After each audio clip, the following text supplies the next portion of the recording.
ครับนั่นแหละจะสีเขาลงไปได้เลยดำจะสีไปได้เอาเราต้องลบออกได้แล้วเราต้องลบออกลบไปทางนอกเลยลบไปทางนอกเลยดึงไปเลยได้แล้วเอานั่นออกเลยเอาต้องลบออกแล้วถ้าลบออกแล้วคนลงมาตุ้งออกเลยเราไม่ได้ออกกันอยู่ตะเขียวปล่อยมาเลยแข็งแรงวะนี่ฮะแข็งแรงไฟผ้านั่นแหละเดี๋ยวผมจะลงทางนี้ก่อนเรื่องผมลงแล้วไอ้ย้อนผมลงเห็นว่าเขาย้อนเห็นว่าแค่รถโอ้ยนั่นไหนฟังไหนล่ะใจนี่หัวใจไหมหัวใจขาลงขาดึงลงเย็นเขาเลยเนี่ยตายเลยมาดินี่หัวใจลงมางานเลยก้าวขาลงมาดิฮะไอ้ที่ลงอย่างนี้แจ้งผมลงเลยนะว่าไหน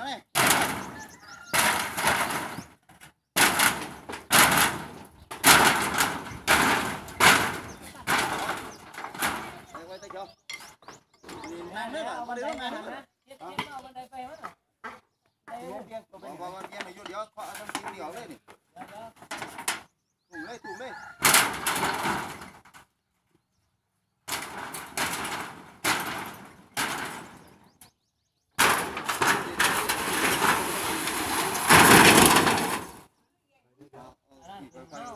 เขาก็สิได้ไหม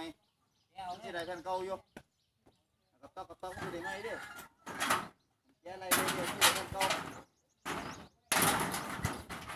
นั่งไหลเสียของนั่น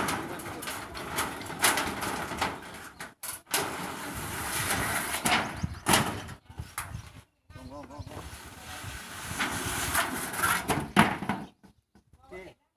มีว่าลงได้ป่ะฮะเพียงคอยจะแพนวะมีแค่นั้นแล้วว่าอยู่เลยลงตัวนี้เหรอเอาเลยไปเร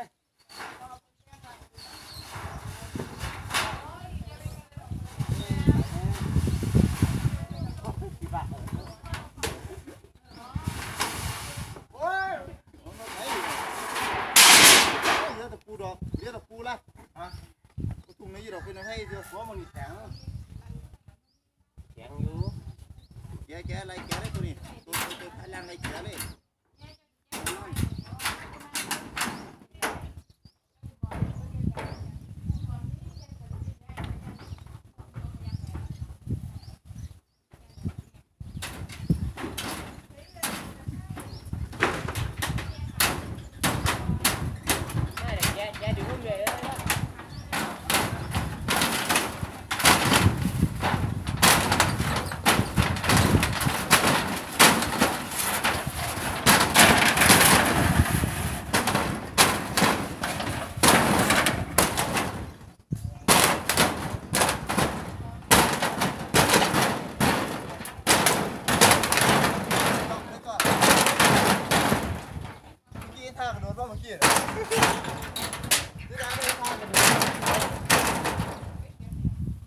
ลืมกด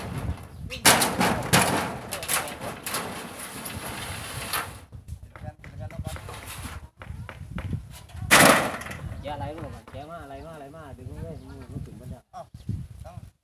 เจ็บด้วยตะปูเจ็บด้วยตะปูก็น่าจะเอาลง